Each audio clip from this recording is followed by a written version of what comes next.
Est-ce qu'on peut faire une Netilat Yadayim avec des insectes d'eau, avec des poissons qui ont été bien écrasés et ils sont maintenant sous forme de liquide. Et on se pose la question si on peut faire une Netilat Yadayim avec ça. Autre question, quelqu'un qui veut faire le mikvé, il n'y a qu'un bassin dans lequel se trouve du pétrole. Est-ce que le pétrole il est caché pour le mikvé ou non? Euh, Dans notre Gemara, on retrouve quelque chose d'intéressant. Nous, en général, quand on pense à un Netilat Yadayim ou à se tremper dans le mikvé, tout de suite dans notre tête, on imagine de l'eau limpide et belle et bien transparente. Mais dans notre Gemara, on voit que Rabban Shimon ben Gamliel, il dit que on a la possibilité de se tremper dans un mikvé qui a été rempli de, de la graisse qui se trouve dans l'œil d'un grand poisson. Toutes sortes en fait, le liquide qui se trouve dans l'œil, un immense poisson, il a rempli avec ce liquide le bassin du mikvé, il dit Rav Shimon Gamliel que c'est kasher. Ou bien des yavroshim adoumim, toutes sortes de créatures de mer rouges. Ici aussi, on a un mikvé, on dirait du sang, mais c'est de l'eau, c'est kasher. Pourquoi? Il dit Rabban Shimon Gamliel, tout ce qui a été créé de l'eau, alors c'est au fait c'est considéré comme de l'eau. C'est une créature de l'eau, c'est considéré comme de l'eau. Les poissons ont été fabriqués par l'eau, comme est écrit dans la créature du monde, que Hachem il a dit que l'eau fasse sortir des poissons. Et donc tous les poissons en fait, ce sont un peu comme les enfants de l'eau et ils sont considérés comme de l'eau.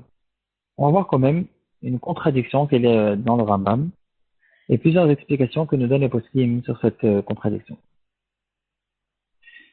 Donc, on a vu le mikvé qui a été rempli par certains liquides qui sont à base de poissons.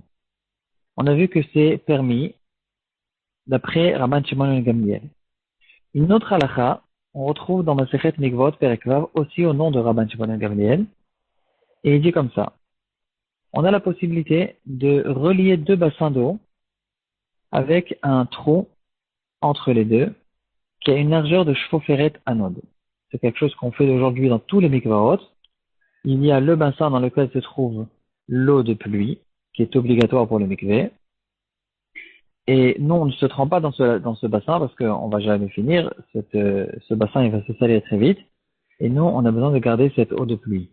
Donc, on remplit un autre bassin d'eau du robinet à côté.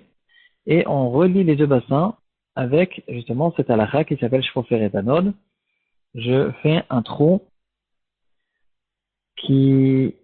dans lequel je peux rentrer deux doigts, de bien les tourner facilement, et voilà le trou qui va relier les deux bassins et qui va cachériser le deuxième bassin d'eau de robinet. Maintenant, qu'est-ce qu'il en est si petit à petit, il y a ce trou qui se bouche? Alors, bien sûr que si ce trou a été bouché et que maintenant il est moins que Shvuferet Anod, alors le deuxième mikvé il est pas soul parce qu'il n'est plus relié au mikvé kasher. Là-dessus, nous dit Rabbi Shimon ben Gamliel que s'il a été rempli par justement ces créatures rouges, et que ces créatures remplissent maintenant le trou, ça me dérange pas. Pourquoi? Parce que de la même manière que ces créatures elles-mêmes, même si j'ai rempli le mikvé avec elles, je peux me tremper dedans, parce que ça s'appelle de l'eau. Alors bien sûr que, en ce qui concerne la séparation qu'il y a entre les deux bassins, c'est pas pour la même raison, on ne considère pas que le trou il a été bouché parce qu'il a été bouché par de l'eau, donc il n'y a pas de problème. Et là, quand on ouvre le Rambam, on voit quelque chose d'incroyable. À propos du mikvé, ou même de Netilat Yadayim, le Rambam, dans le Chot Mikvot Perekret, il tranche la halakha comme Rav Shimon ben Gamliel, qu'on a la possibilité de se tremper dans un mikvé qui est entièrement rempli de ces yavrushim rouges. Si par contre on feuille un peu plus dans le Rambam, on ouvre là-bas, toujours dans Perekret, là dans la halakha Vav, la première c'était halakha Yud Aleph. Là pour le coup, il tranche la halakha comme Chachamim. Il dit que si le trou qu'il y a entre les deux bassins a été diminué justement par ces yavrushim, alors c'est problématique et on n'a pas de lien entre ces deux bassins. Et là, une grosse question, une contradiction incroyable. qu'est-ce que c'est ces Afrochim rouges? Ces créatures qui ont été faites à la base de l'eau, est-ce que ces créatures sont de l'eau ou ne sont pas de l'eau? Là-dessus, il y a beaucoup d'explications, beaucoup de Mefarshim qui essaient de proposer certaines explications. Et qui est intéressé, ils peuvent voir dans les Rambam d'aujourd'hui. Rambam Frenkel, à la fin, il y a le Sefer Al-Mafteach, il ramène tous les Mefarshim qui parlent sur le Rambam. Il y a une longue liste de Rabbanim qui essayent d'expliquer d'arranger cette contradiction qu'on a dans le Rambam. Le Chazon Ish, il dit comme ça. Il faut que tu saches que quand quelqu'un se trempe dans le mikvé, ou bien il fait Netilat Yadayim, il y a là-dessus, il y a dans cette mitzvah, il y a deux halachot. Il y a deux choses qu'il doit faire attention pour qu'on puisse considérer qu'il s'est trempé dans un mikvé. Premièrement, on lui dit, regarde, tu dois te tremper les mains. Tu dois te tremper ton corps dans un, dans un liquide qui s'appelle de l'eau. La deuxième halakha, c'est qu'il faut que ce soit un liquide. La première halakha, il faut que ça s'appelle de l'eau. C'est quelque chose qui s'appelle de l'eau. Et la deuxième halakha, il faut que ce soit de l'eau qui est liquide. Alors, en général, l'eau, elle est liquide. Donc, on a gagné les deux halakhot très facilement. Quand on remplit un bassin avec de l'eau, on a de l'eau et cette eau est liquide. Et par contre, il y a un deuxième halakha. Pourquoi il faut que ça soit liquide? C'est parce que quand la personne elle va se tremper, il faut que l'eau elle a la possibilité de rentrer, de toucher tous les endroits où elle est censée rentrer. C'est pour ça on a intéressé d'avoir du liquide pour que l'eau, en fait, elle enveloppe complètement toute la personne dans tous les endroits de son corps, ou bien dans le Netilat Yadayim, dans toute sa main. C'est pour ça, nous dit le Chazon Ish, que justement s'il y a Froshim Adumim, ou bien l'huile qui se trouve dans l'œil du poisson, point de vue leur contenu, il s'appelle de l'eau. On a dit, tout ce qui a été créé par l'eau est considéré comme de l'eau. Par contre, il nous dit le Chazon Ish, on n'a pas ici la deuxième halakha, c'est de l'eau, mais elle n'est pas suffisamment liquide. C'est de l'eau qui n'est pas liquide. Et donc, on n'a pas la possibilité de faire avec une Netilat Yadayim, parce que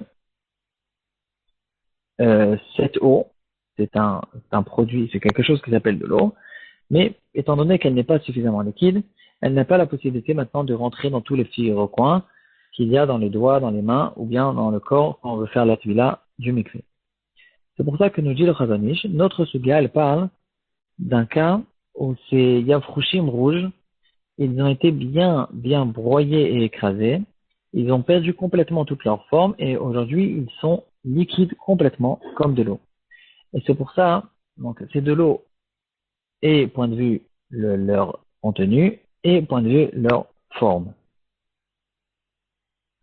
Par contre, la Mishnah, dans Masechet Mikvaot, elle parle de ces yavrushim quand ils sont encore entiers. Donc, c'est de l'eau, mais c'est de l'eau un peu solide. Et donc, si c'est comme ça, on n'a pas la possibilité de les considérer complètement comme de l'eau lorsqu'ils ont rempli le trou qui se trouve entre les deux bassins. Et en fait, c'est ça la réponse à la contradiction qu'on a dans le Rambam. Lorsqu'on a besoin d'avoir de l'eau, et le Rambam il dit que ça marche, on parle de ces liquides qui sont à la base d'eau et qui sont aussi liquides comme de l'eau.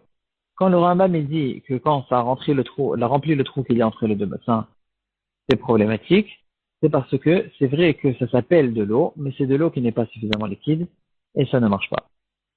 Et la vérité, si c'est comme ça, on aurait pu même dire les deux halachot à l'inverse, le contraire. On aurait pu dire que si ça se trouve entre les deux bassins, c'est pas problématique, et on aurait dit qu'on parle d'un cas où on parle de que ces Afrochim, ils sont suffisamment liquides, et ils sont de l'eau, et point de vue leur nom, et point de vue leur solidité et liquidité. Et si c'était écrit le contraire dans la deuxième halakha, on aurait pu aussi suffisamment bien expliquer. Si le Rambam nous aurait dit qu'on ne peut pas se tremper dans un mikvé de Yavrushim Adumim, on aurait expliqué qu'on parle d'un cas où ils ne sont pas suffisamment bien broyés. Et là, on ouvre le Shulchan Aruch et on va voir que le Shulchan Aruch, en quelques mots, il a dit exactement ce qu'il nous dit le Chazon Ish. Le Shulchan Aruch, en Siman Kuf Samer Seif Yud, il dit comme ça. Notlim la yadayim bechol davar shetrilato minamay. On a la possibilité de faire netilat yadayim avec toute chose qui a commencé, qui a été créée par de l'eau. Kegon, yafrushim adumim, nos fameux créatures rouges, oshuman dag, ou bien l'huile du poisson. La graisse du poisson. Là-dessus, nous rajoute le Rama, vedavka venire, davka imriskan. Et le Rama nous dit que cette halakha du Shulchan Aruch, c'est à condition qu'ils ont été suffisamment broyés. Ici, cette petite phrase nous dit toute la différence qu'il y a en fait entre ces deux halakhot dans le Rambam. C'est de l'eau, parce que ça s'appelle de l'eau, mais c'est de l'eau qui est solide. Une autre explication nous a été donnée par le Rav de Brisk, qui ressemble, on va la dire juste en quelques mots. Il nous dit que pour faire le lien entre les deux bassins, on a besoin qu'il y ait de l'eau, mais de l'eau bien mouillée. On a l'habitude de dire, quelqu'un qui sort de la piscine, on lui demande si l'eau elle était mouillée. Alors, c'est pas une blague. Le Rav de Brisk qui dit comme ça. Il est possible qu'il y a un endroit où il y a un tout petit peu d'eau. Quand je vais mettre mon doigt sur cette eau, mon doigt il va se mouiller. Mais après, avec ce doigt, je n'ai plus la possibilité de mouiller quelque chose d'autre que je vais toucher plus tard avec ce doigt. C'est ce qu'on appelle, c'est pas tout faire, almenat latfiar. Et donc, il nous dit le Rav de Brisk, il faut que l'eau soit suffisamment importante pour que je puisse même me mouiller et mouiller quelque chose d'autre plus tard. Alors il dit comme ça, c'est vrai que ces insectes d'eau, ils sont appelés de l'eau, ils sont considérés comme de l'eau, mais finalement c'est de l'eau qui est sec. Elle est un peu sec cette eau, et donc elle manque de la possibilité de la liquidité qu'on a besoin d'avoir entre les deux bassins. Ça ressemble un petit peu à l'explication que nous a donnée le Chazon Ish. Le Chazon Ish dit c'est de l'eau qui est un peu solide, et le Rav de Brisk qui dit c'est de l'eau qui est un peu sèche. Et maintenant, on passe au mikvé de pétrole. On retrouve dans le shoot Imre Yosher une histoire d'une personne qui s'est trempée dans un mikvé, et d'un seul coup, la grande machine qui se trouvait apparemment au-dessus du mikvé, et qui était, elle était là pour chauffer l'eau du mikvé, la machine elle s'est abîmée, et d'un seul coup, il y a énormément de pétrole qui est tombé, qui est sorti de cette machine directement dans le bassin du mikvé. Cette personne, c'était tellement important pour lui le mikvé qu'il ne s'est pas gêné et s'est trempé dans cette eau. Au début, sa question elle est, est-ce que ce liquide du pétrole, ça fait une khatita entre lui et le mikvé? Ensuite, il a dit, mais on n'a qu'à réfléchir, peut-être que le pétrole lui-même, même si tout le mikvé il était rempli que de pétrole, est-ce que le pétrole il est cachère pour le mikvé ou pas? Si le pétrole il est cachère pour le mikvé, on a contourné complètement tout le problème de khatita. Bien sûr qu'il n'y a pas de problème de khatita. Finalement, le Shoot Imre David, il dit que, bien sûr que le pétrole, ce n'est pas de l'eau, c'est un autre liquide, il est peut-être aussi naturel et il sort de l'eau, mais, il sort de la terre, mais c'est pas de l'eau, c'est quelque chose d'autre, il porte un autre nom, et donc bien sûr que le pétrole, il est pas soul pour la tefila.